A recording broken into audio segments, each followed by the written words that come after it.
It was a warm summer night in 2014. We were camping up in the Smoky Mountains. I had just very recently graduated from high school, and my friends and I were on a mission to go camping in the mountains for the night. As we were setting up our campsite, one of my friends asked if I had heard anything strange. I had not. He said that he was up on the ridge earlier that day, and he saw something off in the distance that was walking upright, but he was not sure what it was. He knows bears walk upright, but only for a very short distance. But this thing that he saw did not look like a bear. I remember looking at him puzzled and thinking, I'm not sure what you were hinting at, but we both shrugged our shoulders, went on with the conversation. A couple of hours had passed, and at this point, we had all retired to our tents for the night. I was in my tent, laying on my air mattress, looking up through the mesh of my tent towards the stars. The night was the most beautiful, pleasant part, very peaceful and very quiet. Although I do remember not being able to hear any sounds, that includes crickets, to me which was very strange. To pass the time, because I'm a terrible insomniac, I pulled out a book and a very small reading flashlight to try and get lost in the world of a good novel. There was just something about how quiet it was outside that I could not shake. It really began to bother me. Maybe 30 minutes had passed, possibly an hour.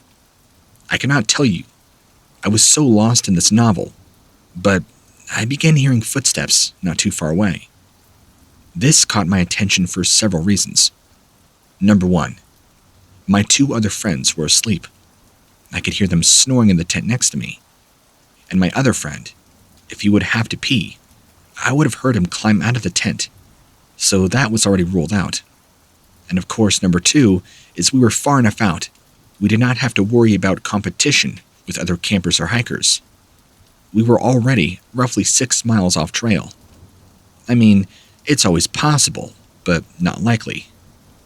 The footsteps now grew gradually closer, and this genuinely concerned me. I decided to take a peek through the opening of my tent to try and get a better view. As soon as I pulled up the opening of the tent and peered out, I see this human-like creature roughly 30 yards from me, hunched over. What I saw was this dark, hairy mass that moved very strangely. I was more alarmed at first than frightened. I don't think I fully processed the thought that I was looking at was not a human. It was bent over and appeared to be eating something. Almost felt like it was feeding until it rose its head, staring in my direction.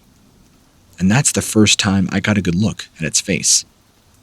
I had to hold my mouth, because I almost let out a scream. The face was simply not human, but the qualities of it were very human, and it had blood at the end of its mouth. I could see from this hole in my tent, this thing had a dead rabbit that it was holding with actual hands. It was holding an animal in its hands the same way a human being would hold it. After maybe a second, it went back down and took more chunks of flesh off this dead rabbit, and you could hear the tearing sounds as it began eating into this rabbit. It would occasionally look back over in this direction of whatever this creature was. It seemed like it was more alert and curious, probably due to the small fire we still had that was mostly dead, but there's still some glowing embers that were emitting light. I was hoping that this is what its attention was being drawn to. I pulled myself in my sleeping bag, all wide-eyed, and ready for this thing to come rummaging through our camp, where I know I would have no choice but to come face to face with it. Within minutes, I hear one of my friends begin shuffling inside the tent and groaning. I began to yell out in a whisper, calling his name, but he did not respond. So I crouched over and looked at the hole again. The creature and the rabbit were gone, but I can now see my friend half asleep, stumbling out to the tree to go pee. After he finished, he casually walked back to the tent, zipped it up, and was snoring within moments. I sat there listening to every little sound around me, except this thing pop up out of nowhere. The rest of that night was eerily quiet. I thought this thing would come back, but I never heard it or saw it after that. I barely got any sleep, if at all, so the next couple of days of camping were rough and exhausting, but I managed to pull through. I have no idea what this thing was. If anybody has any answers as to what it was, please let me know. I would really prefer to know.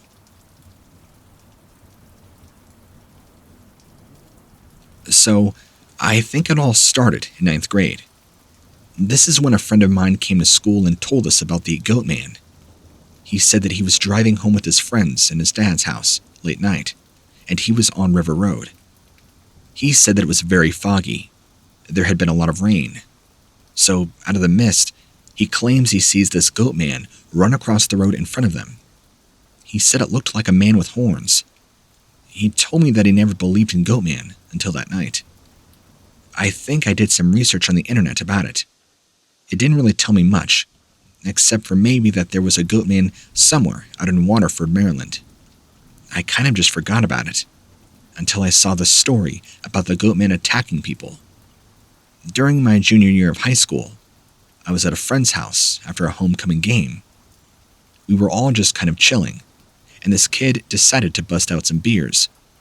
We got pretty drunk, and about 3 of us decided to walk back home, which was maybe a mile or 2 away. By this point, though, several hours had passed, and we were all pretty sober. Not that alcohol would have anything to do with a joint sighting. So, we all began walking, and the streets were empty due to it being around 1:30 in the morning. We crossed a bridge and stopped to take a break. All of a sudden, a friend of mine says he hears something in the bushes nearby. So we all look and hear this noise that sounds like heavy breathing, or a sound similar to that. I get the feeling we're being watched, that some crazy axe murderer is going to pop out and scare us at any moment. We keep walking and start to hear this sound again. This time it's closer. We look around but don't see anything, so we assume it's just some maybe wild animal or deer. It's very unnerving, and every time we try and sit down and take a break, the sound would pop right back up. It's the kind of noise that would make your skin crawl. The scariest part being is the noise was following us. So we're past this farm field when my friend hears it again. This time, the sound seems like it's closer than before. So we turn around and there's a big black figure coming out of the trees now, in the field towards us. It was pretty hard to see at first, but it looked like a man covered in hair with horns. My buddy pointed it out to me, and we're all freaking out, asking, "What is that? What is that?" We all try to say it was somebody in a costume, but you could just tell by the shape and size there's no way this could have been anybody in a costume. Unless, of course, the person had spent thousands of dollars on a very elaborate Hollywood tier costume. We all take off sprinting. What we believe to be the Goatman starts chasing us to the field. We go into the tree line on the other end of the field in just a little ways, and we're all hiding behind trees in hopes we could lose it. We hear this thing coming, and it sounds very angry.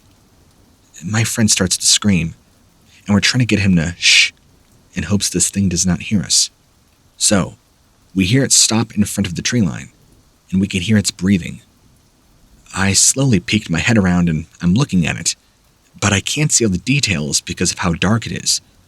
But the silhouette and the faint details I could see in that lighting. This was a demon. Plain and simple. I don't know if you could attribute this to a Goatman, but assuming Goatman is a demon, then it would make sense.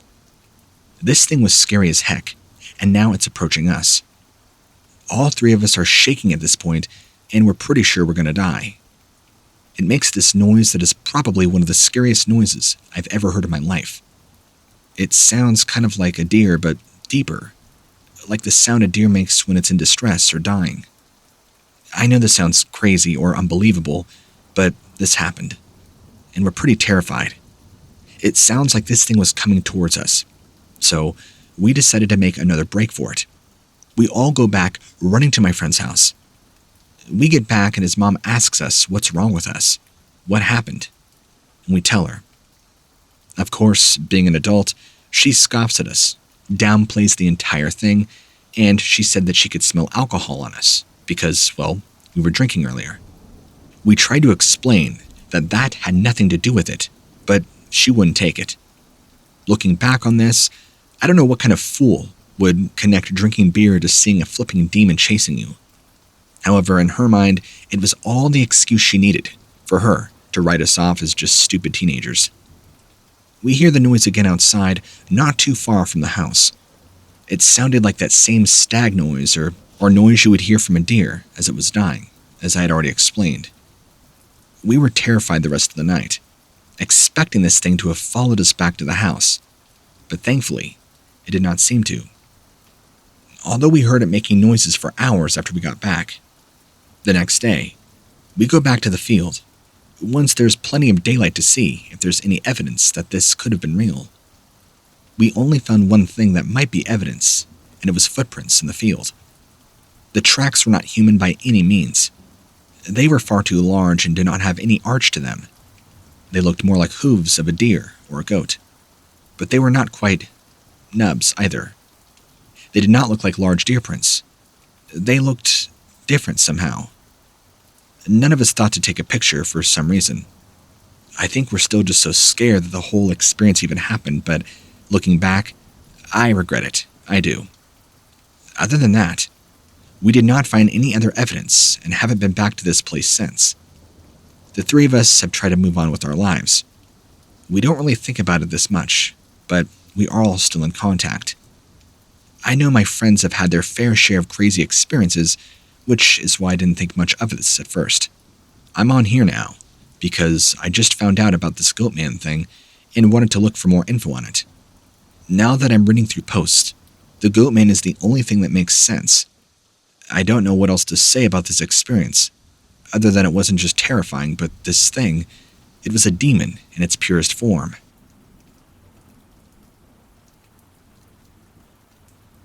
I'm a male, early 30s. I grew up in the country on a farm. I've had quite a few animal pets growing up, from dogs to cats and even cows. Being a lurker on here, for years, I figured now is the best time to share my story. I don't know if I can handle knowing this thing is real and it's out there. I live in the city now, but I will not forget such an experience. When I was a boy, I lived in the upstate New York, in a town called Geneseo. It was the end of winter, and all the snow had finally melted after a couple of months. I was out playing in the woods behind my house with some of my friends. We were young and dumb, just kids. We thought it would be fun to go exploring, trying to find the Goatman that we had heard so much about. You know, the old legends. It was always Oregon and Washington, and California had Bigfoot. We had the Goatman, up here in the Northeast. I know what you're thinking. Come on, the Goatman isn't real. I don't know. I believe that too, but I was still hopeful. We had heard through the grapevine that if you go out into the woods at night and call out to him, he'll come and find you. We all thought it would be fun to go out there and try. So, off we went, my few friends and I, into the pitch-black woods. We followed this old dirt path that led to a kind of shack that seemed to be in the middle of nowhere. It looked like it would fall apart if you even so much as sneezed at it. It was old, run down, and the windows were busted or missing altogether. The roof had some holes in it, which you could see the sky through. It's funny when your brain thinks of or when it perceives danger. Back then, I was an outcast and a loner. I was constantly picked on by the students and teachers at my school, so, in my mind, this place was perfect for the Goatman.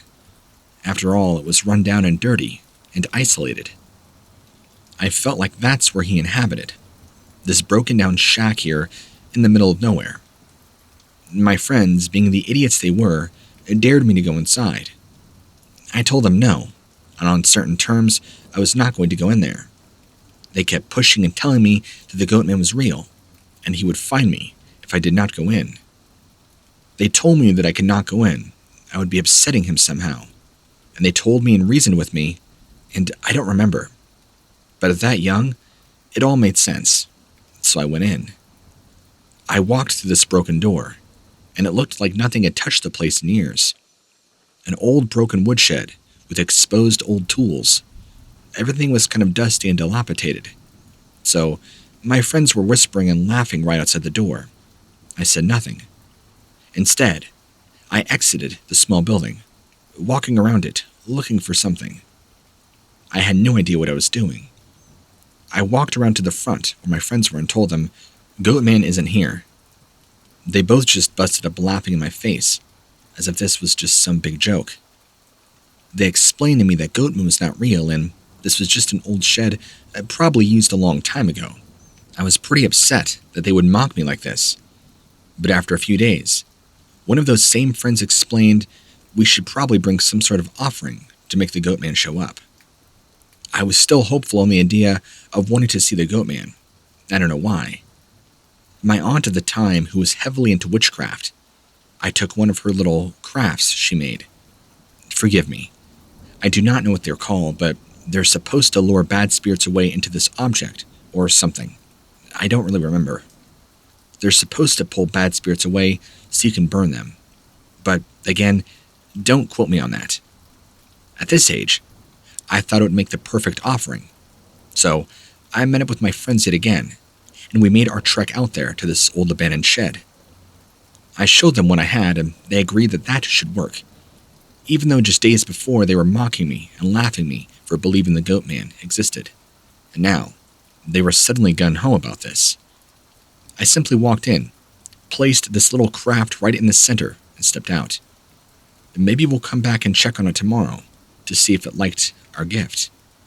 Well, we came back the following morning, only to find the craft completely gone, and this eerie, ominous feeling all around. I certainly was not the only one to notice. Both of my friends were with me, and their demeanors changed as they noticed it too.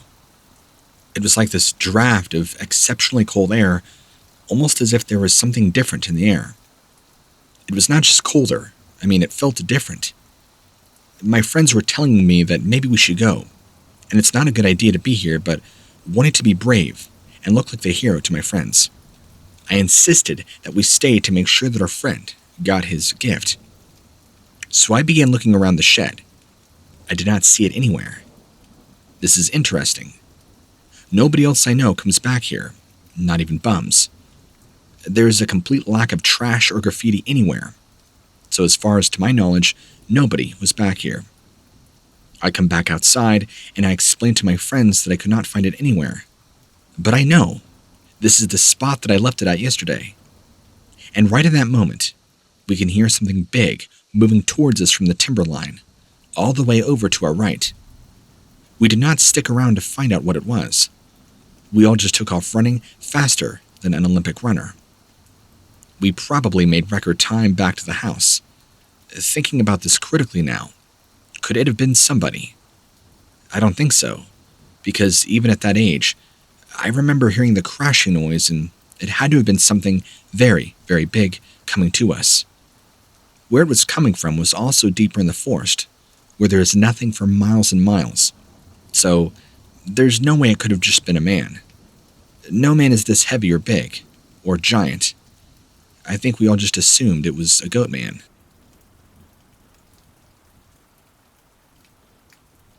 I have a bachelor's degree in anthropology, and have been studying religions for years now.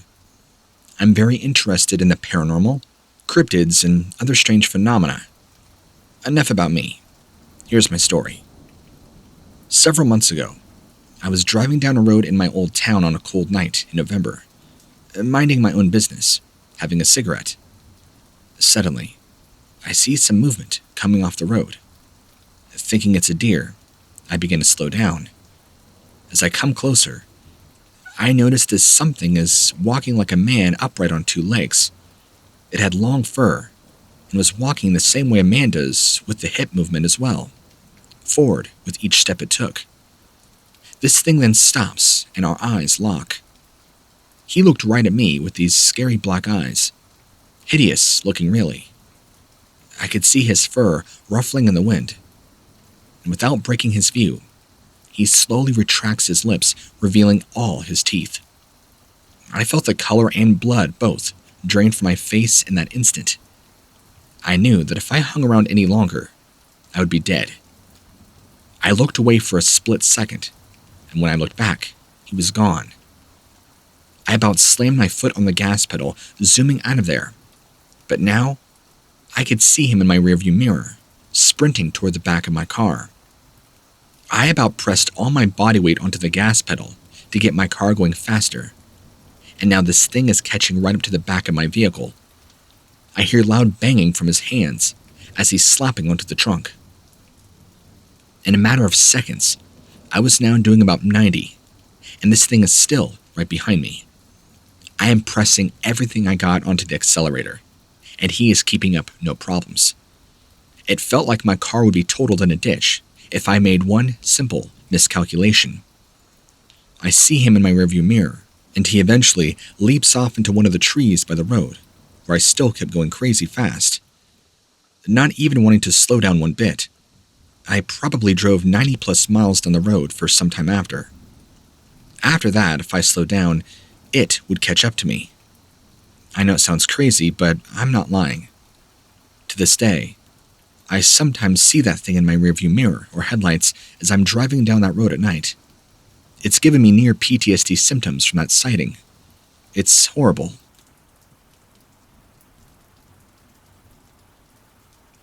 I'm 22, and I've been really watching the show Destination Truth on Netflix for several years now. It reminds me how much I love to hike and canoe in the forest. In fact, I've been doing it almost my whole life with my father. He is no longer with us, but showed me what most of all about being with the outdoors and surviving is truly like. Please understand that I'm not a crazy person. This is my truthful account of what happened. It would be very nice to know if somebody else there believes me. I know you guys will probably say it's fake, but this is the most real thing in the world to me. And knowing there's somebody else out there who knows what I know will hopefully make this easier to deal with. If anybody wants more information, just ask. Being a Reddit post, it can get pretty long, so I'm going to break this up into 3 parts. The background info on myself, my experience and what happened that day, and some extra information.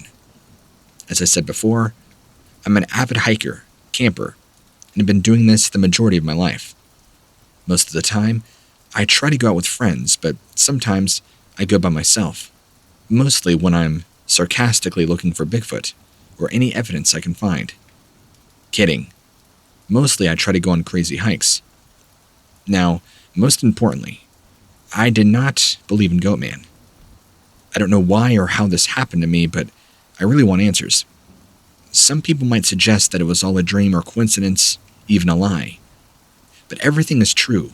I am probably the least likely person to have this kind of experience happen, since I don't believe in myths or folklore. Here's what happened on that day. Back in May of 2013, me and some of my friends were driving out, going to go canoeing and camping near a lake. It was roughly 3:45 p.m. We had just turned onto a road and were driving uphill when one of my friends saw something on the right side of the road. It looked like a dog, but was far too big to be any sort of normal dog. We slowed down to get a closer look, and I rolled down my window, which is why this thing ran away. I can't go into too much detail right now, but I know what it was. At the time, all I could tell you is that this wasn't a dog or a deer. Hell, it didn't even look like a regular animal. It was just this lump of flesh and fur with a massive head. We were all dumbfounded, so we kept driving until we came to a bridge overpassing the river. After crossing the bridge, we see it again. It was at the side of the road, and it stood up when we got close enough to see what it really was. A goatman is the simplest way I can describe how it looked. Standing about 6 feet and 5 inches tall. His face looked similar to that of a wolf, at least the lower end, like that of a goat. It reminded me a lot of how modern artists depict satyrs, but looked very wild and very large. Large black eyes, too. It freaked all of us out. It didn't do anything, though, just kind of stood there watching us as we drove on right by it. I have never seen anything that looked so out of place, even when I've seen other anomalies before. This thing just stood there watching us as if nothing was wrong. And keep in mind, again, this is about 3:30 3:45 p.m., in the middle of the day, out in the open, no coverage or anything. Where did this thing come from, and why is it around here? I've only ever heard about the Goatman now, and it's the only thing I could pinpoint it back to, but I just can't be sure. I don't think it was a crawler or a demon or anything else, but these, of course, are just guesses.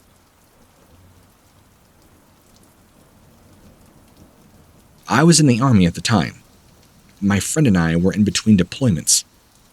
This took place when we were home on leave before our next duty station.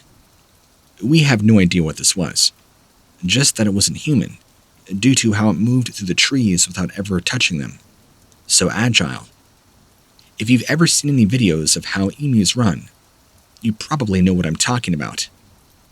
This had the body of a man and the head and legs of a goat, but it was fast, like no human could ever hope to be.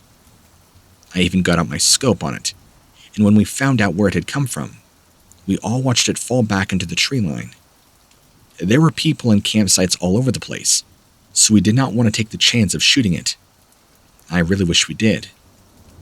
One of my buddies, who's really into hunting, made a claim that a few years ago, he saw a very similar creature out in the woods while hunting, but it disappeared before he can get to where it was. I've never seen anything like this myself, since I haven't heard of any other stories like ours. I personally don't care what this thing was. I know what I saw. After everything that has happened to me, I would have believed just about anything if it would have explained this away, but it doesn't. If you ask me, this thing exists, and I don't think it's the only one of its kind. I'm not really sure what has happened to me since then. I still think about it a lot. But after 7 years, I've finally told somebody else other than my wife. I don't know why it's taken me so long to tell anybody, even my best friends.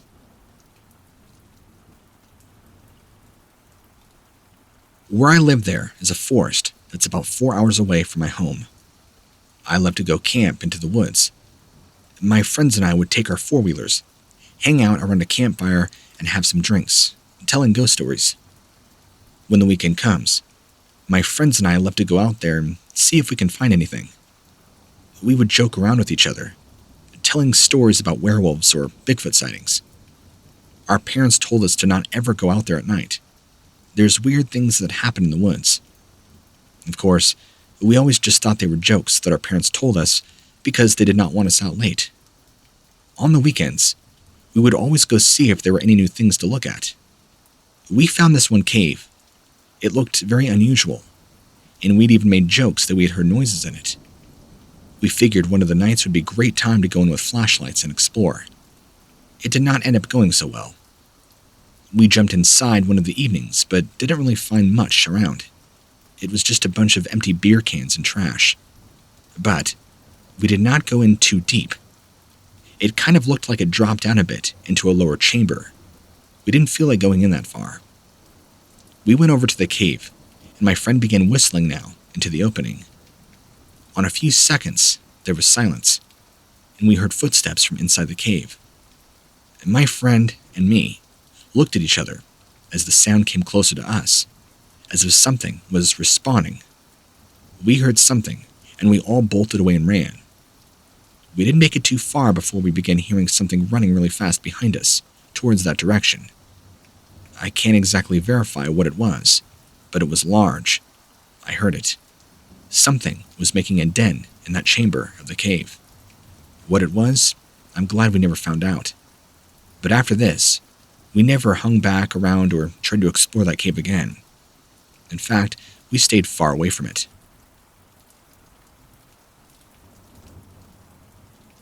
I'll never forget this. It was just days before Christmas. I was roughly about 11 years old at the time. My parents had divorced due to domestic abuse. I guess he didn't like that I called the cops on him for beating up my mother. That's another story. I was living with my mother in an apartment complex near the woods outside of our home, which was along a busy street near a shopping mall. I woke up to use the restroom in the middle of the night, which was very common for me as I'm always a very early riser and a light sleeper. I have to pee 1,000 times in the night, and I always seem to wake up extremely thirsty. so I drank a large glass of water before going back to sleep. Now, the moonlight was shining right through my bedroom window, and it was not pitch black out. There was enough light from the moon, but it was still dark enough to where I couldn't see much. As I walked towards the bathroom, I remember catching a glimpse of something very tall and large moving outside my bedroom window, but I caught a glimpse of it from my bedroom doors cracked open. Thinking that it may have been a cat or something, I quickly dismissed it as anything, so I continued on to the restroom. When I came back into my room, about 2 minutes later, after peeing an entire Niagara Falls, I could hear something moving outside my bedroom window again. Something very big, and it was moving back towards the end of the house, where our back door was. I felt like I was about to have a heart attack. My heart was beating so fast out of my chest. I turned on my light, opened the door, and I could hear our dog Betty, who is a beagle mix. She's going crazy barking up a storm. Normally, she is a very docile dog. Pretty much never barks at anybody or anything. I'm so scared to even leave my room because her barking was just confirmation that something was actually outside our house. I was too scared to even get up and close the door. I was afraid that whatever it was would see me if I got near. After maybe a moment, I could hear this huge crashing sound out by our back fence. Something large had hit it. All the commotion of Betty barking woke my parents up. They went out to go check on her. My father was wondering what I was doing awake with my lights on. I told him that I'd heard something huge in the back of the house and that my dog was going crazy. He came out with me to look around, but there was nothing to be seen. We did not really go beyond the porch, but I did feel safer with my father around. He has a lot of guns, so I knew he would bring out the firepower if need be. A few days later, my dad found some prints outside by the fence. They were really large. I wouldn't be surprised if it was over 13 inches across. I'm not sure what it could have been, but this experience really had me frightened for years, until I had heard other people's encounters with this alleged Goatman to get a better idea of what it could have been.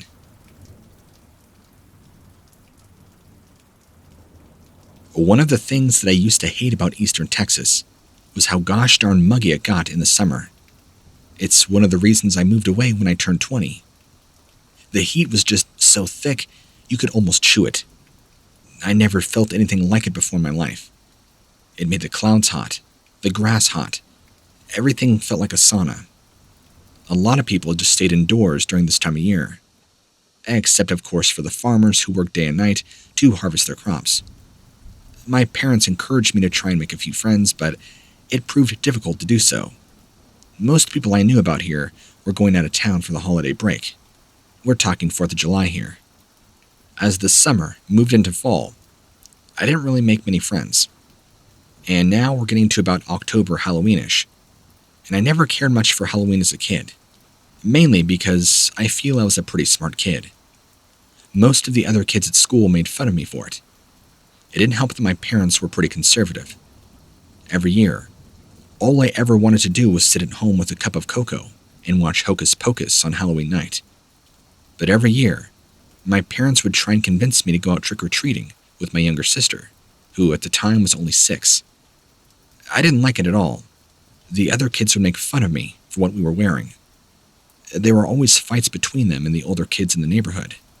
It never ended well. We'd get home and my parents would yell at us for causing the problem. The worst part was having to sit through a lecture from my father about how if we'd only stay at home to not disturb others. Every year, I would have a really rough time due to all the bullying that I went through during the night. But one year, it got worse. The year me and my little sister went out into our costumes. They were wearing a full-body Red Devil costume with a black hood, revealing only her eyes in the back. I was in a normal brown paper bag head with a face painted on it. We also had matching broomsticks. I guess you can say we were whatever we wanted to be for Halloween. Most of the kids in the area were outside, waiting to get candy from people, but I was afraid of everybody bullying me. My sister did not want to go with me. She wanted to go be with her friends, so I went alone. It took a long time before I got any candy. Nobody wanted to give any out that night, which is surprising considering it's Halloween. Maybe they just didn't like my costume. I didn't mind that much. It gave me time to go trick-or-treat by myself, or at least think, even if I could not get candy. I walked all over the neighborhood for almost an hour before going home. I'm not sure how long it had been, but I remember it was almost time to go home. I didn't want my parents calling me for dinner without even seeing me, so I walked back to the house as fast as I could. It's funny how something like this can trigger bad memories of your childhood. Sometimes, I wish I had more friends back then, but nah. Before I get home, though, I could have sworn I saw something, and not just something, but someone dressed up in a costume. I was almost home when I saw the silhouette of a very large man between two houses. It wasn't somebody trying to scare me, though, or even trick-or-treat for candy innocently. It was a very large silhouette. The back porch light from the second house must have been out, because the lighting was casting this very ominous shadow that I couldn't make out exactly what it looked like. But what I could see of the shadow was a tall, human-like figure with very long arms and legs and horns. What I noticed immediately that was so off about it was the proportions and the size. It was disturbing. This thing or person was far larger than any man. My dad is 6'1", and this was easily over 7 to 8 feet tall. It would have towered over my father. I must have stood there for about a minute on the sidewalk, trying to make sense of what I was looking at, before I finally saw what this thing really looked like. It began to move, and I got scared and ran. I'm not gonna lie. I know many who will blow my story off because, yeah, it was Halloween. I'm telling you, this person or thing was far too big to be in a costume, and if this was a costume, it was easily the best looking, most realistic one I've ever seen. Why would it or they just be standing there between the two houses like they were? Like they were waiting for something? Behind those houses and that portion of the neighborhood is just woods. I don't know anything more than that, so it kind of sent a chill up my spine. I never did tell my parents or my sister about it, but it still stands out to me as a really scary experience. And of course, out of all the nights for it to happen, on Halloween.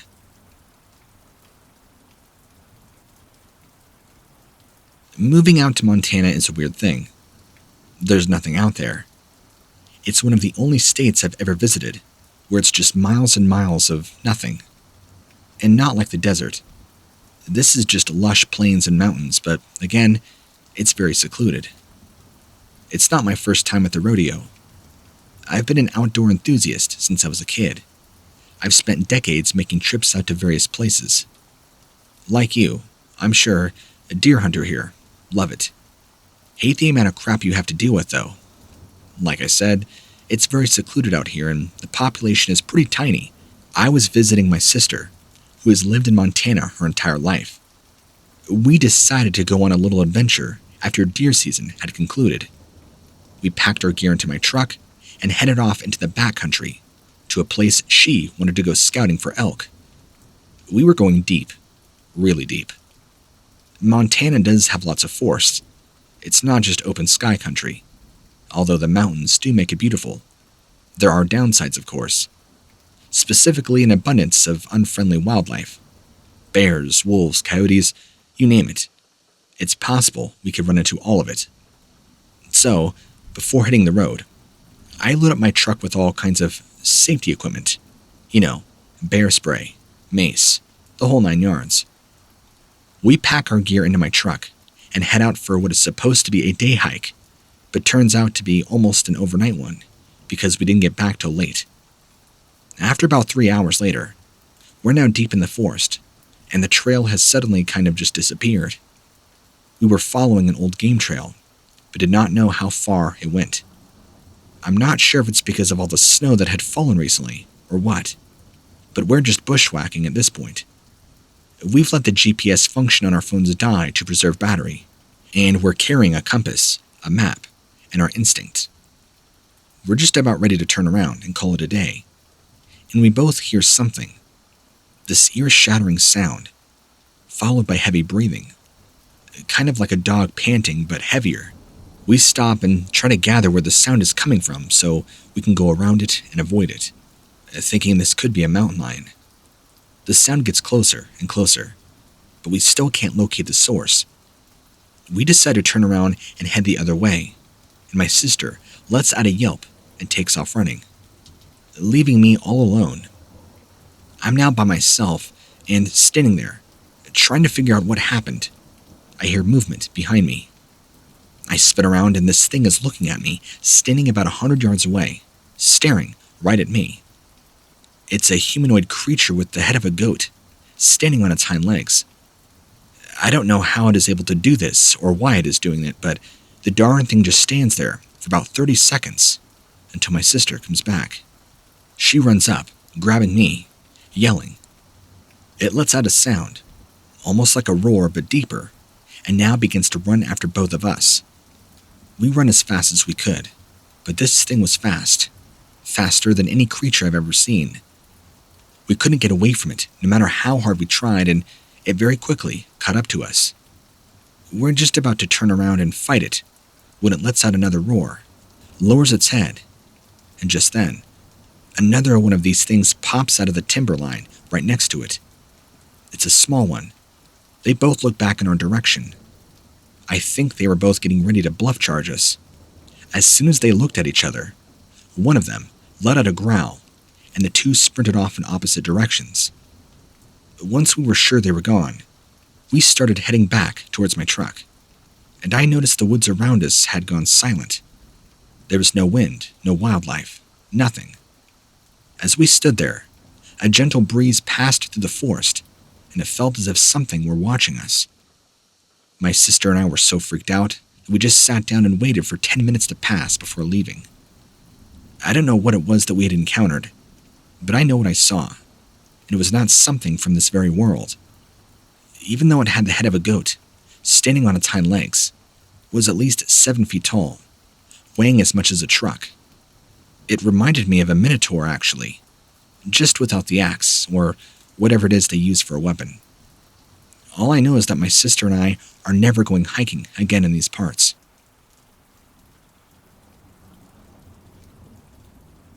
This was at nighttime when I saw this thing.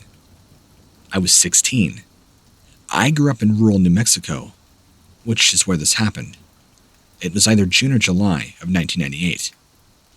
My family had our own farm back then. We did very traditional farming, meaning we sold cows and livestock, had chickens and eggs for profit, but also raised goats. They were easy to take care of. My 2 brothers and I helped our parents with all the work. It was a family thing, like any other family would in these parts. It was late when this happened. We had all gathered together in our old house on the farm for dinner. The sun had already set, but it was not quite dark yet. My brothers and I were sent to do the evening chores, which included feeding all the goats. We didn't have a barn or a shed specifically for them, so we had to feed them in their pens outside. After doing this for a while, my brothers said they were going to take a break and look around for some of the younger ones that had not fallen asleep just yet. I had just finished feeding the last of them, so I decided to join in on the search. We didn't really have a set area that we looked in, but if you were in our way, then you would not hear us coming, because we would not say a word to each other during this time. My brothers and I had worked together a long time, and we knew how to communicate with just our eyes. After a few minutes of looking around, we didn't find anything, so my brothers headed off somewhere else while I went back to feed the goats. It was getting dark quickly, but not black yet. The sun was still bright enough for me to see what I was doing, but barely. It also meant that I had to be very careful when looking out in the distance. There wasn't much contrast from the sky and the earth. It was right when I finished feeding them, I heard a noise, and I realized what was going on. The noise came from inside one of the goat pens that was closest to me. The goats were freaking out.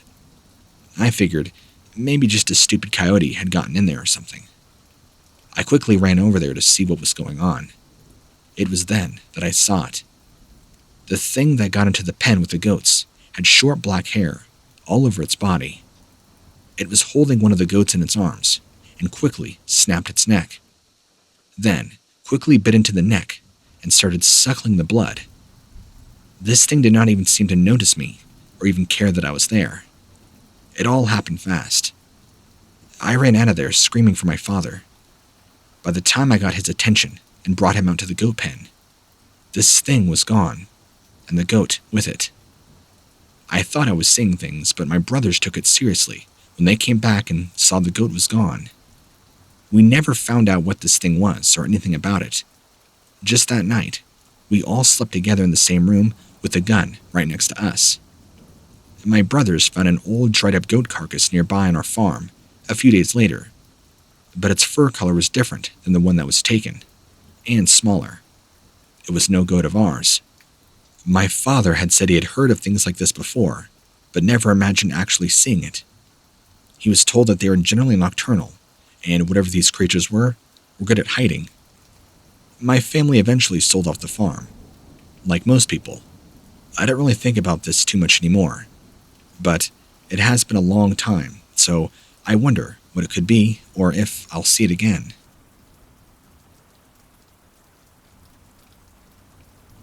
I was never one for really telling ghost stories. I never believed them, so why bother? But this one is different. It happened to me and my friends, and we all saw something. As far as my background goes, I'm now 50, and I was 17 during the time of the incident. My two best childhood buddies were Tom, who was 16, and John, who was 13. This happened in 1977, on the outskirts of Albuquerque, New Mexico. It was a Friday night after school. I was with my friends Tom and John, the only ones that know what really happened.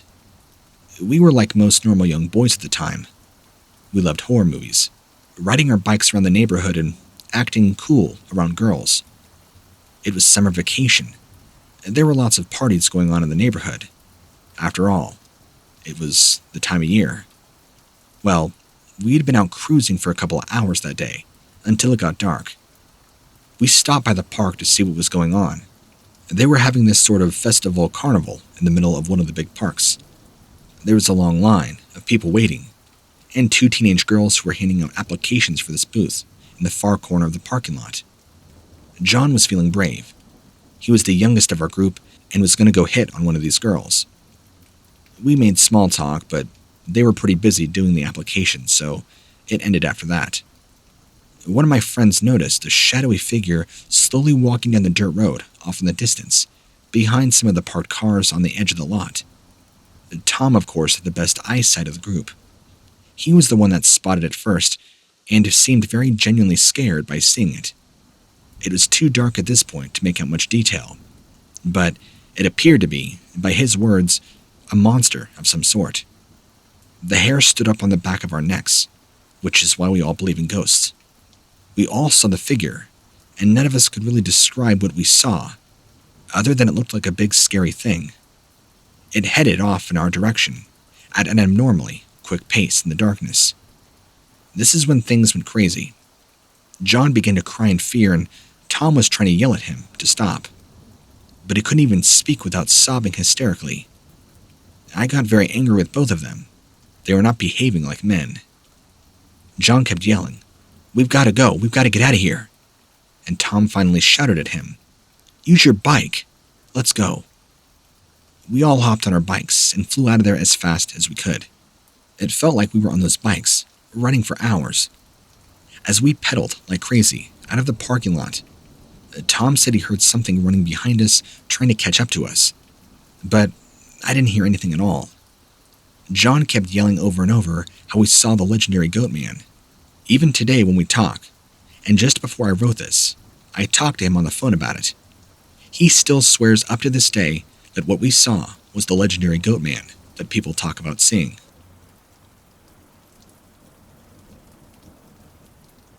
Not my story, but my great-uncle's, actually.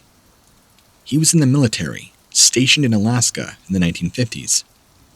He was out with his friends going piss on a nearby tree, when he said that about 60 yards up by the lake, he saw this large satyr-looking creature watching him that had glowing eyes. It frightened him really badly. My mother's side of the family is originally from Anchorage, Alaska. My great-grandfather was an old gold miner that had a site out in the woods where he'd leave supplies for his crew to pick up on their way home. He said they began to find dead animals that looked half-eaten, and they had these strange bite marks. This went on for weeks, apparently, until one day, he had his own sighting to what he described as a satyr-like being with glowing eyes, standing over a deer carcass, eating it. It turned around and saw him, and took off running at inhuman speeds into the woods. He said this thing ran faster than any animal could possibly run, reminding him of a cross between a man and a goat, and even having long, spindly horns on its head. It moved bipedally, not at all on 4 legs. The military base that my great-uncle was stationed at actually moved in the 70s south, so that base no longer exists, to my knowledge. He didn't share that story with me until about 10 or so years ago, right before he was about to pass. Wanted to make sure all of his life accounts were spoken about. Now, my grandfather, who passed away in 2002, who was also unaware of my great-uncle's account, also told me before he died as well. There's something not right up there in the woods of Alaska.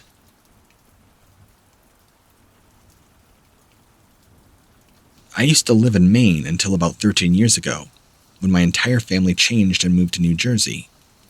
My friends and I used to go camping during the summer months up at this place called Saddleback Mountain. The mountain itself used to be an old ski resort, but has been closed for years. The only thing that remains up there is now an old campground where you used to be able to stay overnight. During the middle of summer, this guy by the name of Roy built a wooden bridge across the river, right near the campground, providing easy access for fishermen and hunters alike.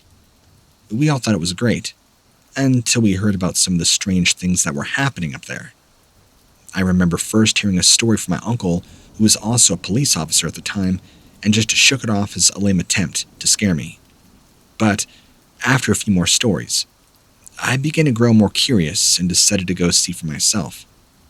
During the summer of 1991, me and a couple of friends went up there to check it out. We brought with us a few high-powered rifles and some night vision goggles. We thought we'd be dealing with bears or coyotes. As we approached the bridge, we could hear this unearthly howling sound coming from below. I thought it was maybe a couple of stray dogs or maybe even a pack of coyotes, but that notion quickly changed once we got close enough and see. As we approached the edge of the bridge, that's when we saw something. My friend Jeff dropped his flashlight into the water, which sent ripples across the surface. Something big jumped out at us from under the bridge. Its face looked like something out of a nightmare, like a deformed goat with human-like eyes. We'll never know exactly what we saw that day, but that sure didn't stop us from leaving that place as soon as we could. So, there it is, guys. I'm sorry it's short, but that's my story. Can't say I really believe in the whole Goatman legend, but I'm sure you guys can see why some people think it's real after what we saw.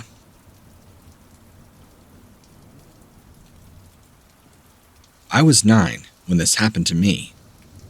I wasn't much of an outdoorsy person, so I didn't know anything about the outdoors. I went through school so fast and got stuck in 10th grade. I missed so much time after this incident that school just flew by. I had to take summer classes, which were boring. That was one of my first times doing drugs, too. I was around 10. My friends and I started smoking weed together. The first time me and my friend tried it, we took a few hits each and see what the effects would be like. That would just start a long habit of drug use, which I eventually broke. My dad smoked cigars too, and joints. One of our favorite things, though, besides all the drug use, was to climb trees. It's something we couldn't do enough of, and was kind of impossible during the winter. But this time was spring, and so we would climb up to the top of every tree we could and hang out. It was fun. Although, I don't know why we just didn't go and hang out in somebody's house like a normal person, instead of wasting our time trying to climb all day. But I guess it's what we like to do. One day after school, I went home to my mom's apartment, which she shared with her boyfriend at the time, who is now my stepdad still. We got home, and I was hungry, so I asked her if we can go get something to eat. She said sure, put on some shoes, and we left for the nearest McDonald's, which was close by. I remember it was like yesterday. We were driving down the road, eating crappy burgers and fries at around 5 or 6 o'clock. The sun was setting, and the sky became this pinkish orange. We finished our food and were driving home on this road that led off to my school. It begins to get foggy here, but I'll do my best to explain everything as perfectly as possible. Some things I remember pretty well, and other things I don't. We're driving down the road, and as we drove further, darkness came over the sky. We're in a very small town with not a lot of traffic at all, so it's usually pretty clear on this road. There was a wooded area that stood out from everything else. There were no homes or anything else near it, like development, commercial zones, or buildings. Everything was clear. The dark wooded area really began to freak me out for some reason. I'd always complain about how scared I felt every time we drove past it. It was just this feeling. My mom's boyfriend told me that there was no such things as monsters and nothing to be scared of. He would always joke with me about how we should know, because he was a monster. As we're driving past this area, I felt relieved. But as soon as we got past the wooded area, the hair on my neck stood up, and I began to cry hysterically. I was just immediately so overcome with a primal fear. I've never felt anything quite like that in my life. My mom asked what was wrong, and I didn't want to tell her. I thought she'd make fun of me for crying over nothing. But eventually I told her. She laughed and said there was no such thing as monsters. Asked why I would think there was. That's when I turned around in my seat to look at what was behind us. It was pitch black out, but the moon was bright and glowing, and there was this shadow, like a black blob on top of the trees, moving through them. I pointed at it, told my mom to look, but immediately, she said she couldn't see anything and asked why I would make such a big deal out of nothing. I told her that's not what I saw, and we kept arguing. I was so confused because I know for certain I saw something that looked like something moving across the trees. My mother made it seem like she couldn't see anything, which seemed impossible. She started saying that I was making it all up, asked why I would do that. I tried to explain to her what I saw, but she just would not believe me. I asked her why couldn't she see it. She said because she was looking at the road. There was no way that I could have seen what I thought I saw. I turned around again, and the shape was now moving along with our car, but now inside the woods, parallel to us. It was very fast. It moved quickly, so fluidly and effortlessly through the trees. We were both arguing now over what I saw, when I catch a glimpse of it for the first time in the faint moonlight. And I see its face. It looked like a monster. I started to scream, and my mom got mad at me for reacting the way I did. Explained it to me that there was nothing. This was not just something. There was something in those woods following our car. I begged her to stop and let me out of the car, and she yelled at me to shut up and be quiet. She pulls into a small parking lot and flips out at me. I couldn't see the thing following us anymore, but after her yelling, we drove home. That was the end of that. I still stand that I didn't see anything normal. It was not somebody running alongside our car. It was big and hairy, whatever it was. I grew up in a rural part of Central Florida, about 5 miles from a small town known as Sorrento. The area is heavily forested and has many lakes, ponds, and swamps. Lots of Everglades. My mother and father had me later in life. I was actually an accident, if we're being honest here. My brother usually played the role of the protector, but he moved out when I was about 15, which left me as pretty much the only child. My folks both worked out during the week, and I did a lot of running around with my friends from school. I was about 16 at the time, and I was out and supposed to go drinking with some of my buddies. We decided to try and get into a fake club nearby with fake IDs. While my 2 friends were getting in, me being stupid, I got cold feet and decided to just sit outside. I was sitting on the curb, and I noticed something odd. The security guard out there was talking to this guy that looked pretty disheveled and wide-eyed. Some other people were standing around, so I tried to listen on what they were saying, but it was really hard. All the loud music coming from inside. Plus, they were talking low as if they didn't want anybody else to hear them. I think they were trying to convince this guy to not go in, and it sounded like it was getting pretty crazy. The three guys next to me talked for a few minutes and took off, leaving me alone. They got into an old pickup, drove away, making a lot of noise. I don't think it was intentional, but the guard and the guy standing nearby both stared at them as they left. They were being loud, and due to their volume, I couldn't exactly eavesdrop the conversation. I kept looking from one to the other, trying to listen in, when all of a sudden, this guy had been arguing with the security guard, telling him what he saw in the Everglades. Something about a goatman and trying to take his soul. He started crying and talking all crazy, saying something about not wanting to die. The guard kept trying to calm him down, but the guy was getting more and more worked up. It was so odd. He thought he was going to attack the guard or something. The conversation basically came to an end and he walked away. Like I said, it was very, very weird. I kind of just thought he was on drugs. So my friends got out. They got kicked out, apparently, and were now walking back. The entire time I cannot shake what that guy was saying, and now it's stuck in my head. I had never given the whole ghost thing and any mental energy in my life. But seeing somebody who was so worked up over it, I don't know. Even though I may have thought he was on drugs because of what he was saying was crazy, he was pretty coherent. Did not seem like a crackhead or somebody who was out of his mind. It bothered me. And of course, right where we were walking was all Everglades for miles. I was just praying inside my head that nothing would happen.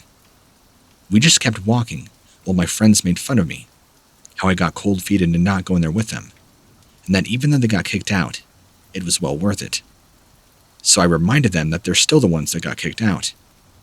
We're all talking and we hear this horrible scream out in the Everglades. We all stop, look at each other with an expression that read, "Did you hear that?" Look on our faces. We kept walking. None of us were about that day.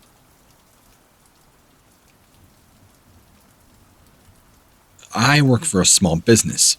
Usually, my hours are Monday through Friday, 9 a.m. to 5 p.m. I've always been an outdoorsy kind of guy, so on lunch, I would take the time to go out fishing or shoot the bow at an archery range near the cornfields whenever it was nice enough outside. I worked at a business right on the outskirts of Des Moines, Iowa, and there was a forest and archery range and a fishing pier, for lack of a better terms, that I mentioned earlier. I was working at this job for several months, and this happened during my lunch break. It was mid-August, so incredibly hot. I was out and about on one of my lunch breaks, at a little homemade archery range. I had also taken some of my fishing equipment and my bow and arrows with me at the end of my lunch break. I sat up on a flat area on the pier and even decided to have some fishing. There were no other people around. The only animals I had seen that day were birds. Nothing really out of the ordinary. This is important because I don't want anybody to think this was a simple misidentification. After about 20 minutes or so sitting there, something began moving and grabbed my attention. I see movement off towards the other side of the trees by the pier. I turn out of reaction to whatever it is, when it quickly retracts back into the woods around it. I kind of tense up a little bit. This isn't natural behavior for anybody. Either somebody was planning on harming me or mugging me, or things were about to get really bad, really fast. I called out hello, but nothing. Everything got really quiet really quick. I figured now might be a good time to pack everything up and head inside. I would call this done for the day. I began walking back down the pier, and it's like whatever or whoever was there was just staring daggers into me. I refused to acknowledge or look in that direction. I could feel them watching me. I could feel a presence. As soon as I was out of the pier and back on firm ground, before reaching the grassed area, I began to walk faster, almost running towards my car. I felt like they were chasing me, but I didn't dare look back until I got into my car, at which point, whatever it was had disappeared. I felt like somebody or something was right behind me, but when I looked, nothing was there. It's really hard to describe the feeling of dread and fear I felt while walking back to my vehicle. I can't really explain why. It isn't like anything you're able to experience here in your everyday life. Not only because I have no idea how to describe what this entity was, but also, it didn't feel real. You would never expect something like that could happen. I felt sick the whole drive home. I told my work about it, and they said people who worked there had encountered something strange as well. A friend of mine even, who will remain nameless, told me he too had a very similar experience only weeks before. He saw this hairy horned figure watching him by the tree line, and that it really scared him. Claims that it was not just somebody in a mask. Could this be the same thing that was watching me?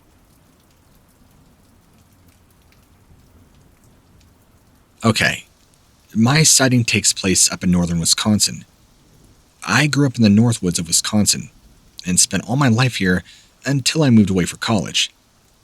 A few years ago, some specific details may be off, but I remember everything like it was yesterday. It was summer. We were doing our annual thing where we'd rent cabins by a lake and go fishing, ride ATVs, etc. My family had rented a cabin at this lake that was on the smaller side, but it had a good 3 bedrooms and was really nice for what we were paying.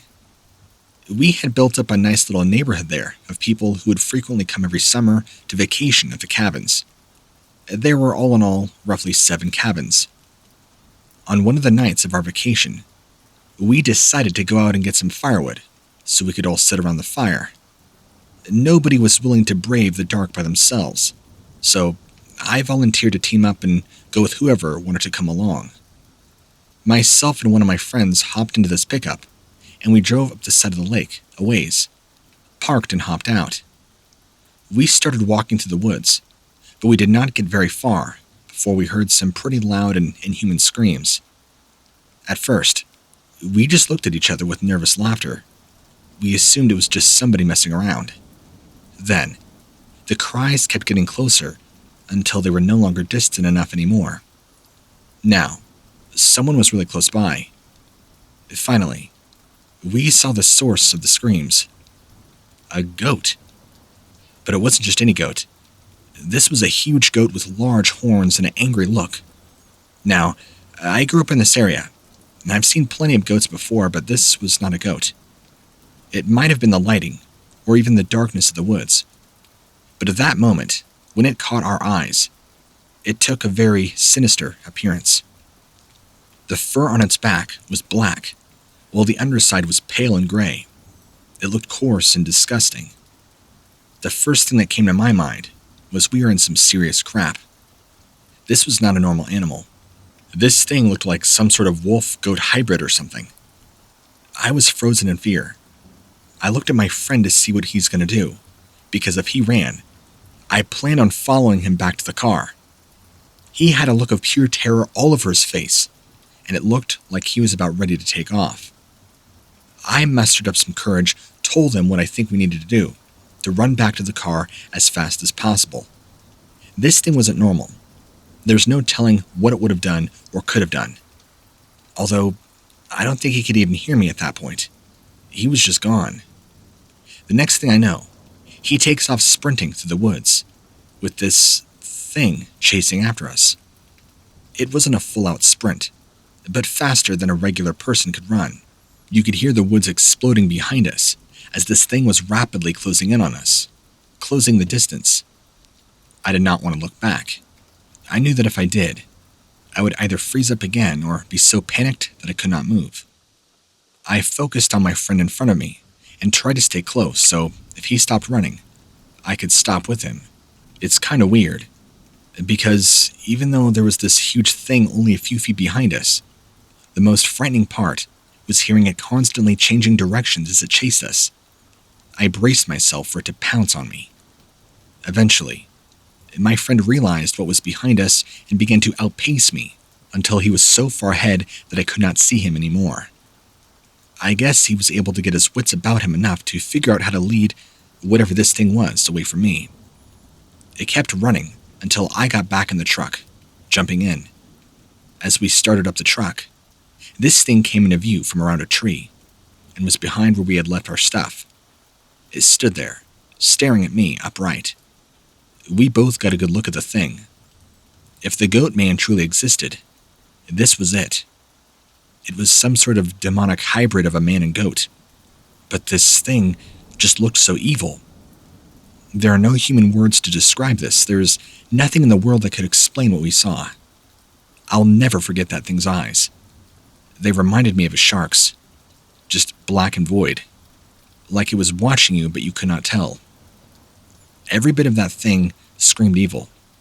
There was nothing about that sighting that seemed remotely normal. I peeled out of there as fast as I could, sped all the way back to the cabin. We decided not to tell anybody about this. We were pretty sure that they wouldn't believe us and would probably consider us crazy. For the rest of the camping trip, we were both pretty paranoid about staying close together and being outside more than we had to. We were always afraid that it was going to come back. Somehow, though, that thing did not catch us again, and the rest of the weekend. It was really weird. There was a few nights we'd be out there by the fire, and everything would all of a sudden just go really quiet. I'm talking like the crickets just all hushing all of a sudden. Everything would become tense. We'd always talk a little quieter and keep an eye out to see what was going on. We ended up not returning to that area for about 2 years after, and things seemed fine. I never did tell my family about my sighting. It's probably best they don't know. There's not much else I can say about my experience, but let me leave you with a question. What was it? I would like to know.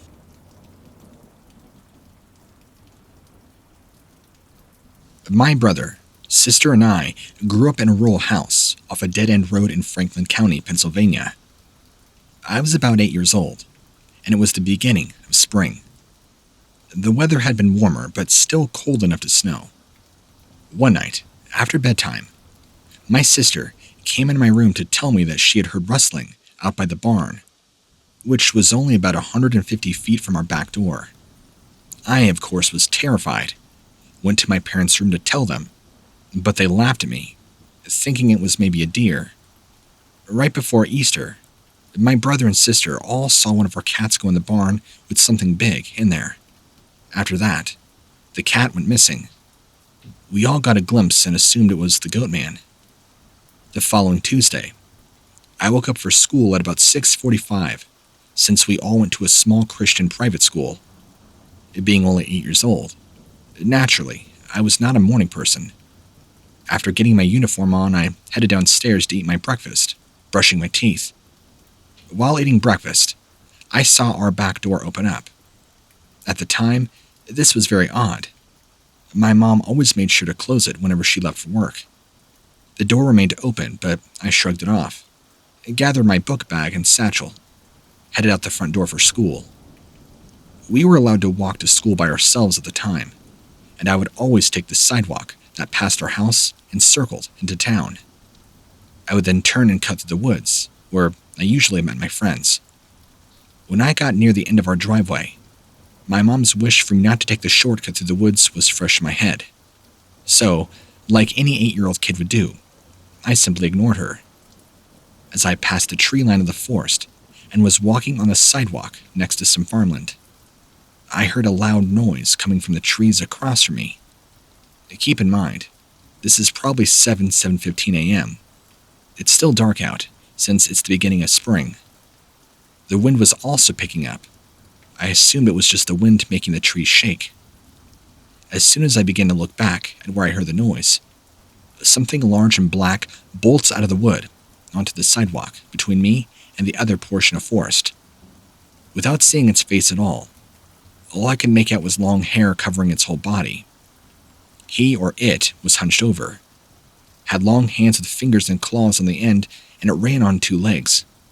It stopped in front of me so quickly, I could have reached out and touched it if I wanted to.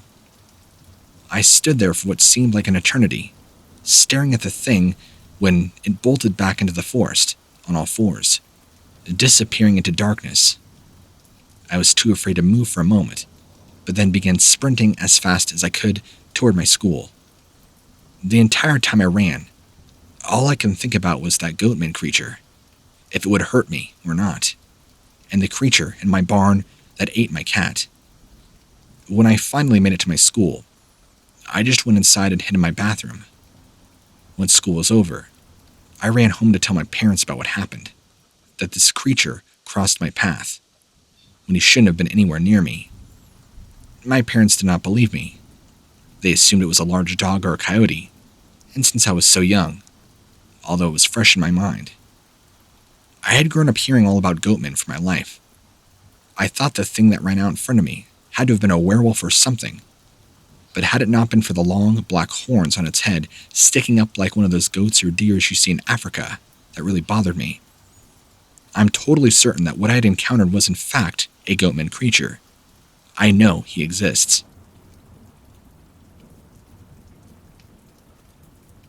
Bend, Oregon. A place that I hold very dear to me. It has a very deep meaning. It's where I was married, my children were born, and a place that I still call home. And this monster almost took that away from me. This experience made me realize something important. I realized that I'm not quite the skeptic that I thought I was. You see, the thing about skeptics is that we think we know everything, and we pride ourselves on it, and rightly so. But sometimes, we get caught up and refuse to believe something outside of our own way of thinking. And I did just that.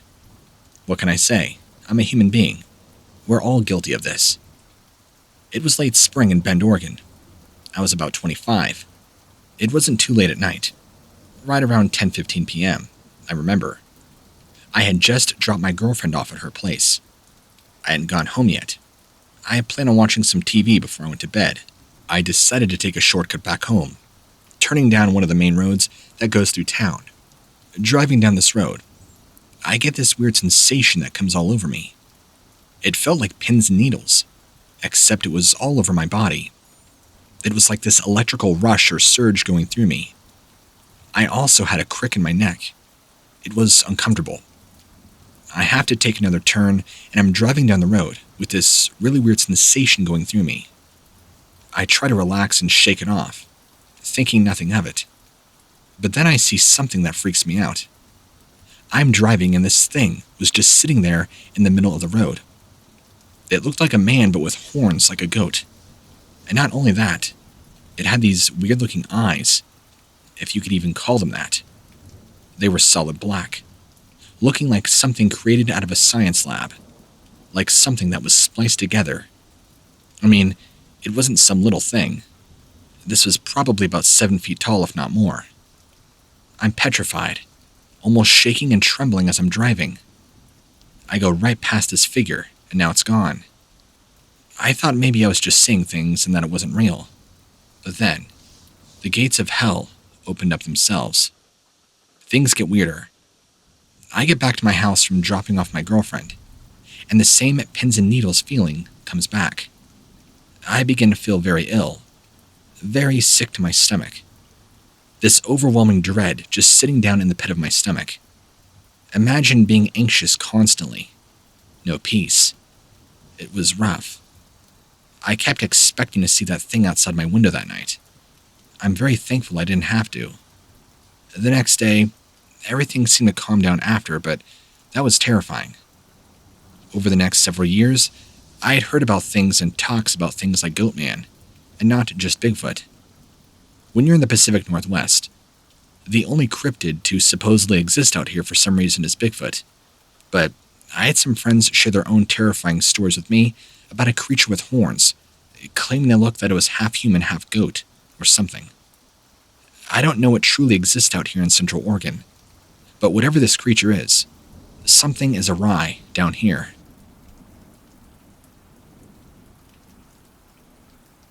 I've got a collection of stories for you that I think you might enjoy. It's taken me some time to acquire them over the course of my time investigating, as I have with past stories that I've shared with you before. These are all related to Goatman sightings, I believe. If you don't know what Goatman is, which I'm sure you do, you can simply Google him. The reports that I've collected of this cryptid are just as frightening as the dogman. This is going to be a long email, so bear with me. This email is from Sandra, and this is her eyewitness account. I had gotten married. We were renting a house just outside of town. It was very secluded. We didn't have to share it with anybody else, which was awesome, having just come from my father-in-law's. I would usually be up late at night, watching TV or on my laptop. My husband worked nights, so he slept during the day and was gone every night while I stayed up. One night, I remember, it was a weekday. My husband was at work. I decided since he didn't have to go to work, I would attempt to sleep. At around 2 in the morning, I woke up to the sound of somebody walking around outside. I looked out the window, but there was nobody in sight. The footsteps were loud. They were coming from behind our house. I decided to ignore it, thinking that it couldn't possibly be the case. The footsteps got closer and closer until they stopped right outside the window. There was a moment of silence before a very low growl emitted from somewhere outside the window. I could hear heavy breathing, as if somebody were just running and out of breath. I jolted up, turned to look, and see these teeth and red eyes and hair looking in my window. I about screamed and fell out of my bed. I dialed 911 immediately, but when the officer showed up, he could see that the grass right outside my window was trampled down, but no real trace of anybody having been around. I never got another glimpse of the creature after that experience, but I do know that it was not a bear.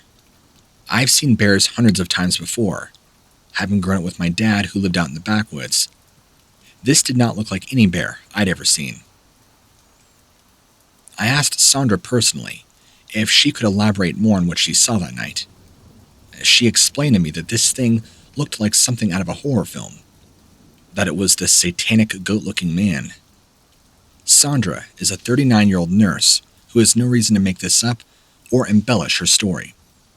She was kind enough to share it with me after wanting some answers. She requested that her location remain anonymous, so I'm going to honor that. She explained that her husband had purchased several firearms afterwards and kept them readily available by the bedside, in case this thing decided to come back and spook her, but she never had another sighting after. Sandra also made another point that I wanted to bring up. She said that this creature was hell-bent on scaring her, that it could have broken into her house if it had wanted to, but it's like it just wanted her to know that it was there and was watching her and had control over her. The presence of this thing was overwhelming, she said. At first, I didn't think much of the story as some people do. Sandra seemed incredibly genuine and very credible. She would have no reason to lie or make something up. That's why I wanted you guys to know that there is a lot going on in the world that we don't necessarily see or hear about at first. It's important for us investigators and seekers of truth to be unbiased. Another email I have is from a gentleman who appears to want to remain anonymous. He told me he has seen this figure near his house in Portland, Oregon, for several days now. The witness says he first encountered the creature on April 25th, 2014, at approximately 11:35 p.m. He was outside smoking before bed when he saw what appeared to be an enormous dog or goat coming around the corner of his house, screaming aggressively. He described the beast as being entirely black, thick fur, and cat-like eyes. The creature was allegedly only about 20 feet away from the witness at this time and appeared extremely aggressive, which prompted him to go inside without another peep or glance back at this beast. Now, the witness said that he was not too concerned, but he lives in a relatively well-to-do neighborhood. Thought it was maybe just a whacked-out dog or something. Until the next night, both his cats went missing. The witness believes this creature may have killed and possibly eaten his cats, based on evidence left in his neighbor's yard. Apparently, some remains of a cat were found, but he did not divulge into too much detail. He also found what appeared to be a huge print of an unknown species that were bigger than any normal goat or hoofed animal can make. He thought it to be an exceptionally large cow, but he's in a very urban neighborhood. There's no cows there. Not to mention, the track pattern was completely bipedal. The screaming was so disruptive, police were called and spoke to him and a few neighbors, but nothing proved conclusive, as the noises had surely stopped. This man, I only spoke very briefly with via email, and he claims that since that day, he's not seen this creature again. He vehemently expressed to me that this anonymity was of the utmost importance, due to his position in his private company that he worked. If anything got out that pointed him remotely crazy, he could lose his position overnight due to the company not wanting bad press. I did some more research on the matter and found out there had been other reported sightings of large and strange bipedal animals in that area. This was in North Portland, one of the oldest sections of the city. This next email is from Kyle. This is his eyewitness account. My summer of 2011. I had just moved into a new small town in Illinois with my father and my older brother, who was 18 at the time. This was around July or August. I'm 21 now, so 10 years ago. I still wish I could forget it all. We're unpacking, getting settled in. We decided to take a break, go out for dinner at around 7 p.m. There was this small general store we were frequenting because we were so far away from everything else. The owner of the building lived upstairs next to where all the beer and cigarette machines were. She was a pretty nice old lady who always lent an ear if you needed to talk. Otherwise, she'd leave you alone. My dad and brother were getting beer for the house, while I got candy bars. Yes, my dad allowed my 18-year-old brother to drink. We paid for our stuff and began walking to the entrance, when I saw something in my peripheral vision. Like a flash or a streak of movement, but what stood out to me was the loud clanging noise. That's when I looked straight on at this thing, only about 20 feet away, looking right at me, singling me out. I couldn't make out features because it all happened so fast. But I know for sure what I saw was not human or natural. It moved like a blur with long, gangly, simian-like arms and legs, huge feet, almost primate-looking, but also kind of goat-like. The smell it gave off was unforgettable. It smelt rancid, like rotting meat and hot garbage sitting out in the sun all day long.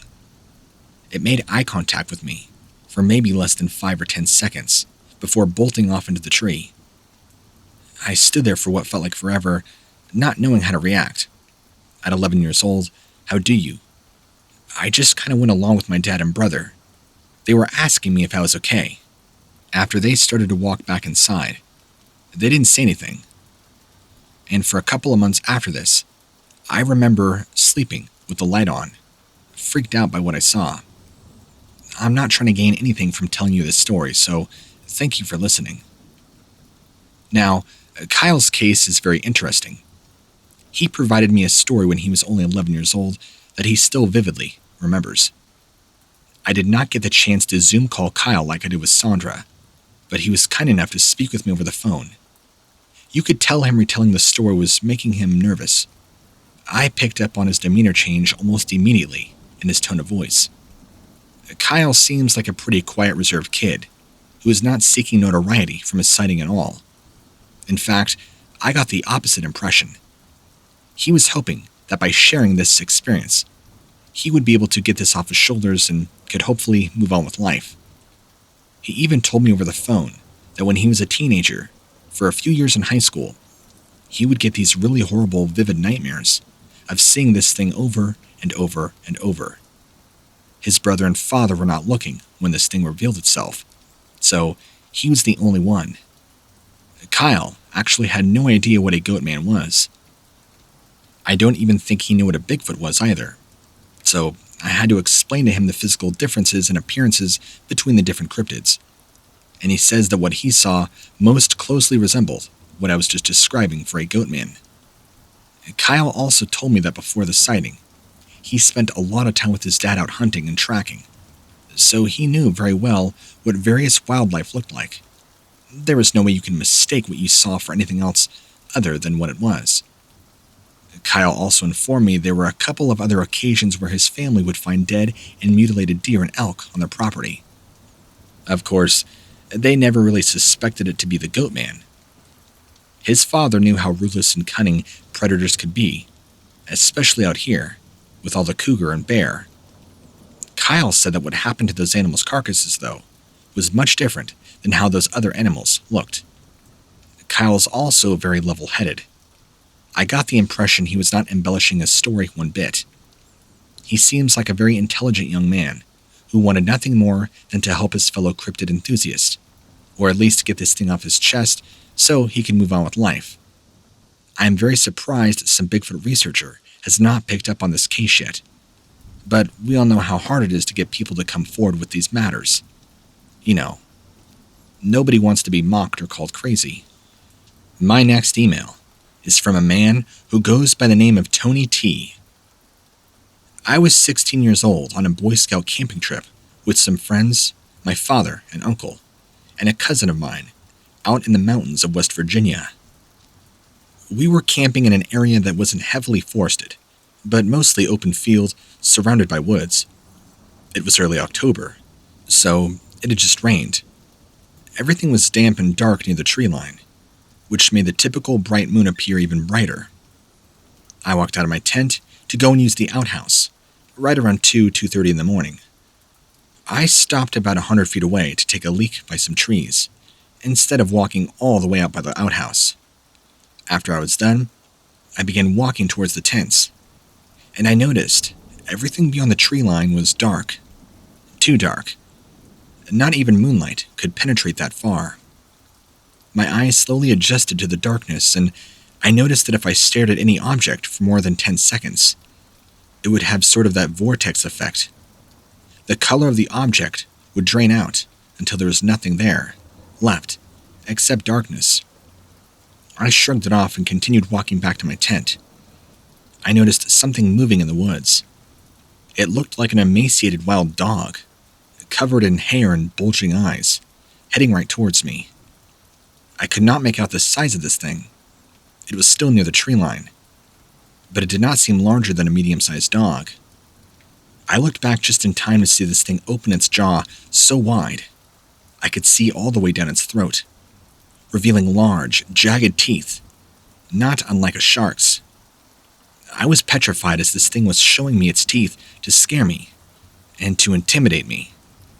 At my age, I did not believe in these monsters underneath the bed, but this was something real, something that was flesh and blood that you could actually touch. I don't like using the term monster, but I'm afraid that's the only words that can describe what I saw that night. Instead of running back to my camp, I actually ran into another small area by a campground in hopes of trying not to have it follow me back to my tent. I can remember crouching down on the trail, trying to listen in for any little sound or me expecting this thing to pop out of nowhere and grab me. I remember the woods being very, very quiet, even though just a short time before, the crickets were in a full-on chorus, considering it was summer. I can recall the feeling in the air just being different, just so much tension. It felt like I was sitting there, crouched down for hours before I felt safe enough to return my tent, in hopes that I was not being watched or followed. I can remember that night's sleep was pretty rough, to say the least. Tony T, who is now a 46-year-old IT worker for a small security firm, detailed his account to me over a Zoom call back in July of 2021. We began exchanging emails, and I brought up the alleged Goatman. He was very kind, went into all the detail necessary to provide a full picture of his sighting. While his description of this creature is very canine-like, he explained it as it having very large devil horns, like a ram does, except they were black. When I asked him questions, specifics about its face or any other details he can remember, he recalls it just being a blur. Due to the lighting and what he saw, he just remembers this thing having a longer snout and a mouthful of teeth like a shark would have. He told me that more than anything, that's what stuck out to him the most. He recalls this thing having rows and rows of teeth. They were small, dagger-like, probably hundreds in this thing's mouth. If this thing was not designed to be a flat-out killing machine, then I don't know what its design purpose was, he explained. He actually did not come forward with his account for a long time. He was afraid of getting mocked and that nobody would believe him. At his age, he had no concept of cryptozoology, so in his mind, he just had this freak sighting that could not be explained by rational thinking or science. It wasn't until he was in his later 20s and he began watching some stuff on Bigfoot, which would eventually lead his interest into cryptozoology, but it being very minor, It more so just made him aware. It made him think back to the sighting all those years ago. Now, when he gave me the descriptions of this creature, I asked him if he was sure this was not a dogman. And I even read him several sighting stories of people encountering werewolf-like creatures. Although his description was canine-like, as I've said, he said the more he thinks back on it, it did look more kind of like a goat, just with the horns and the bone structure of the head are concerned. He could not remember much about the body shape or its height or structure, just pretty much the teeth. I'll share with you this last one, an email who comes from a man named Joel. I'm not sure if I saw an unknown animal or a prankster in a costume, but for whatever reason, it still has me terrified. I was just a kid. My family had moved out to the country in Oklahoma. My sister and I were playing outside midday, probably waiting on my mom to get home from work. We saw this tall bipedal creature walking through the field toward us. I don't recall it having fur, but it's hard to remember. This thing was huge, muscular, and instead of paws, had human-like hands. It didn't look human from what I can remember. To me, it reminded me more of a tall man in a costume. I called my sister inside, and we got in the house as fast as we could. As soon as I was inside my home, my mom came and wondered why we weren't outside playing. She noticed how scared we were. I asked her if she remembers the tall guy who used to live down the street from us, and she said it couldn't have been him who we saw. I think about what I saw all the time, and it still scares me when I think back on it. Joel, a man who is almost 60, is a very credible individual. He's worked on and off in construction for years, even owning his own trucking business for a short period of time before selling it and retiring. He now spends his days hunting and enjoying time with his grandkids. I've known Joel personally for years, and he has had no reason to make this story up, nor does he gain anything from it. Although his sighting is very short, I find his story interesting. He says that this thing was walking to the field out in the open, did not seem to pay any attention to him or his sister playing. After explaining to him that it's possibly a Bigfoot that he saw, he shook his head no and told me he actually had a Bigfoot sighting a while back when he was much older hunting. This creature, whatever he saw that day in Oklahoma, looked much different than a Bigfoot. He described to me the Bigfoot that he saw when he was older was very broad, no neck, kind of a cone-shaped head. Think like a linebacker on a football team, but on steroids. Now this thing was very different. It was kind of hairy, but not really. Very slender and lean, and very tall. He recalls that having some sort of elongated face and a snout of some sort, similar to that of a deer, but couldn't tell you much more of the specifics. When I asked him if he remembers it having horns, he couldn't remember, but the sighting alone scared him pretty badly, and him and his sister refused to go play out there for weeks afterwards. I'll get some more stories to you soon as I have some more, but for the sake of not making this email a mini novel, I'll end it here. Talk to you soon.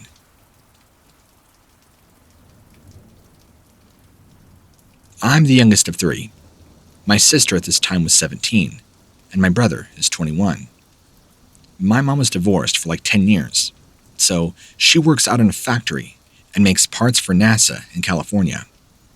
Every summer when school got out, we would always go to California to stay with her for about 2 months, then head back home to Oregon with our dad. The first incident. We were actually staying with our grandma in Modesto. It was June of 1994, which means I was either in 6th grade or 7th. I remember because this was right before Chris Farley died.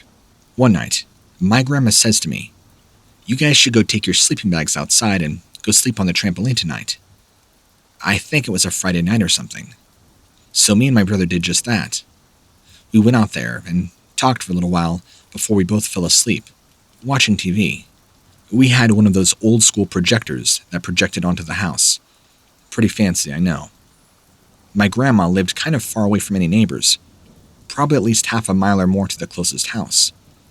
There were no streetlights where she lived either, so it was pretty black outside, with an occasional light shining through the woods. She would often put up lanterns all around, Beyond that, the area was surrounded by large hills, thick woods, and open farmland with little creeks running throughout. Now, I'm laying there on the trampoline for about 20 minutes when my brother wakes me up. "Did you hear that?" I had nearly just fallen asleep. "Hear what?" My brother did not answer, but he did perk his ears up, look around for a good 30 seconds, grabs me by the arm, tells me we need to go inside now. We spend maybe 15 to 20 minutes inside, where we have our grandma's attention. She's not feeling well, so she's been in bed watching TV. My brother says to her, "There's something out there that woke me up. I don't know what it was, but you should keep an eye out." I think she just brushed off the warning. So we go back outside again, this time about 2:45 a.m., so we could sleep on the trampoline for another hour or two. We were laying down for maybe 10 minutes, when all of a sudden, whatever woke up my brother shows itself pretty clearly. It walks out from behind some trees onto the hill next to the house, right where the trampoline is. My brother sees it, freaks, and grabs me by the arm and screams. This time, we don't stop to see if our grandma hears us or not. We go straight inside at full speed. We lay in my brother's bed for about an hour until 5 a.m., until it starts getting light out.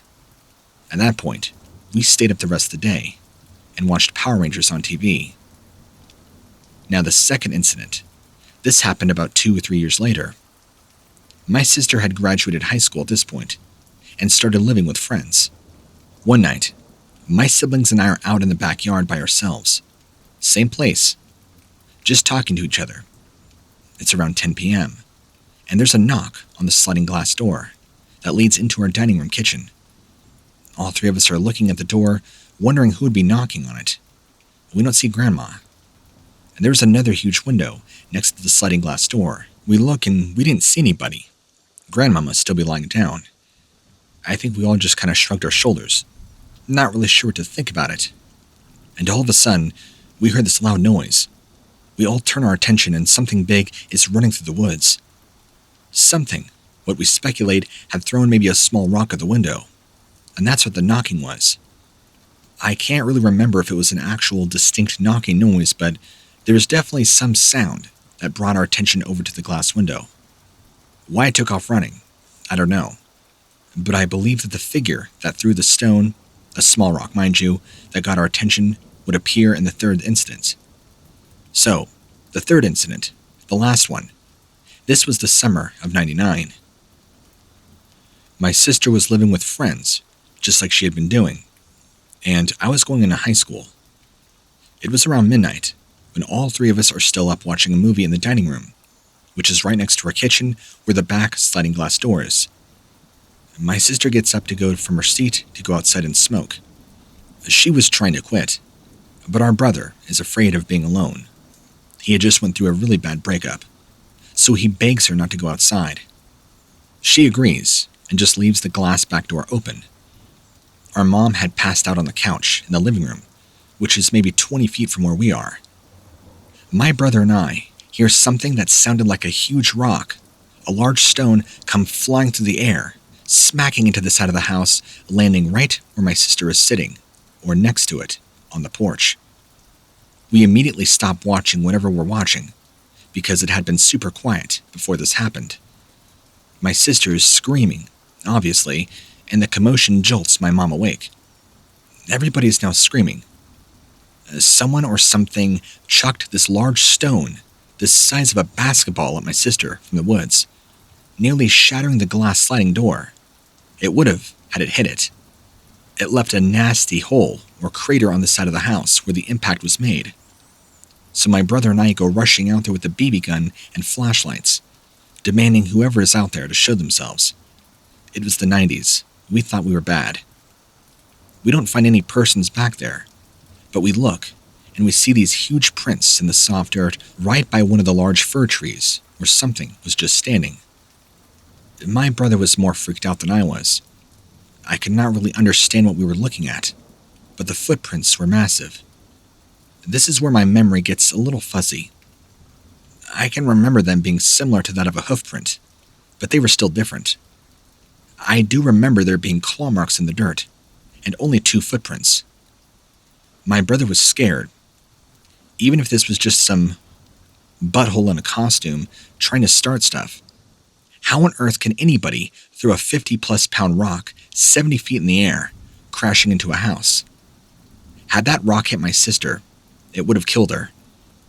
I'm surprised with the impact did not go through the wall of the house. That took us months to get fully repaired. My sister was inside, gasping for air and shaking. She was terrified. We tried to calm her down. Among all the chaos and commotion, my mom was already in contact with the police. An officer shows up, and they bring a canine unit and everything. Though, what was weird, the dog refused to go back where we had heard this commotion from. The dog would stop, right where me and my brother found the prints, and just sat there, whining and looking off.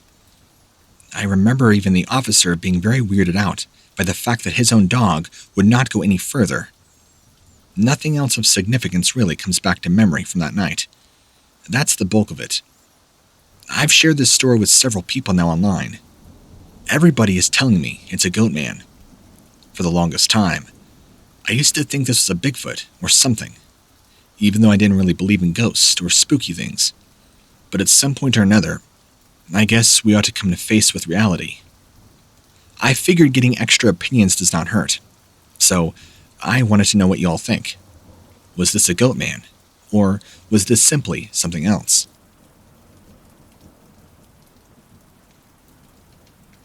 Southern California, born and raised. I have been in Montana for about a year now, to avoid the distractions of city life. This way, I could focus on my writing. The house that I rent is secluded from pretty much everything, except a rickety old bridge over a dried-up riverbed leading into the woods. In its heyday, this was probably used by the loggers who would transport the goods to the train tracks.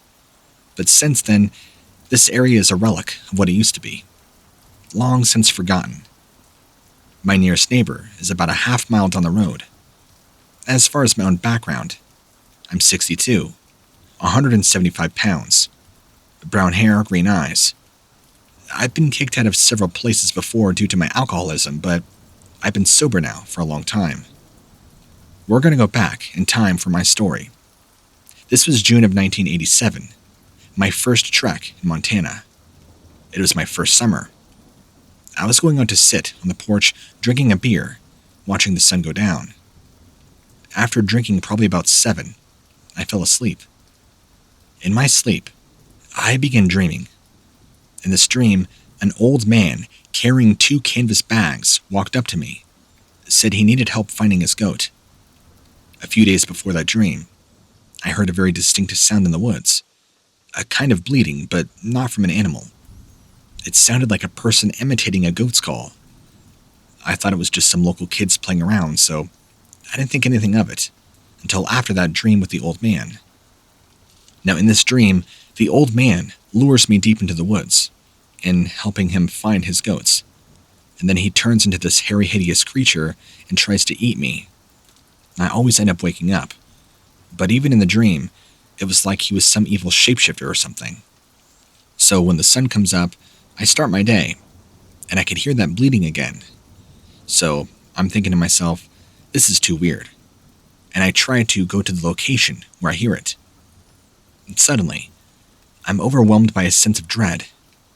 This feeling became so strong I could not move.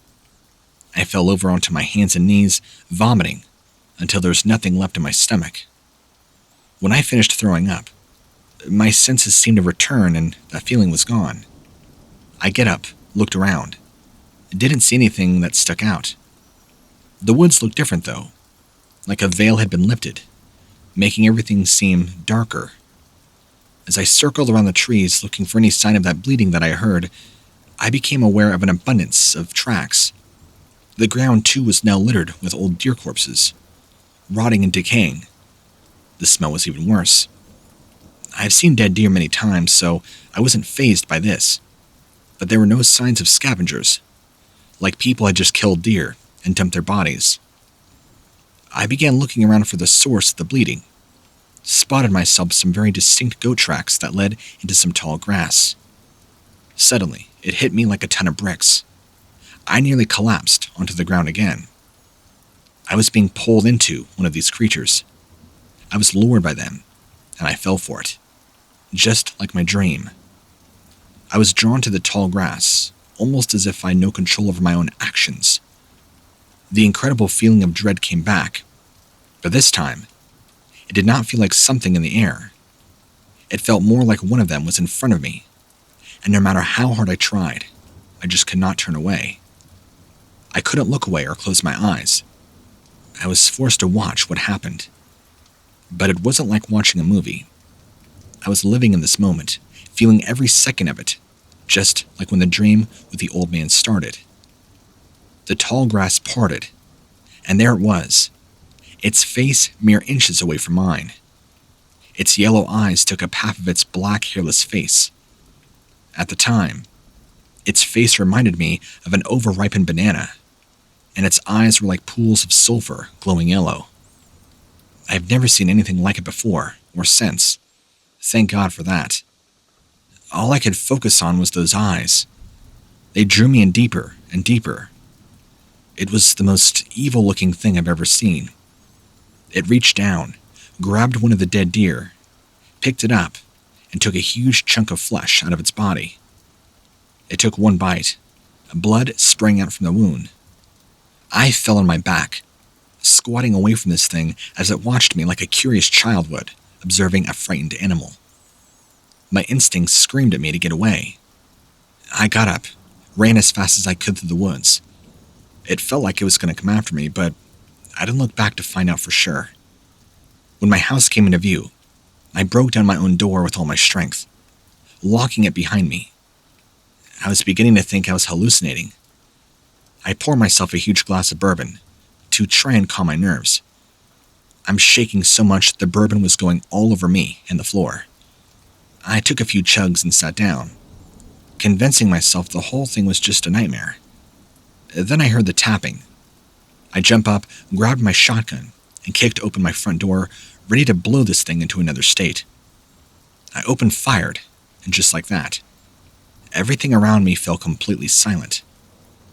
What happened after that, I don't know. I can't remember.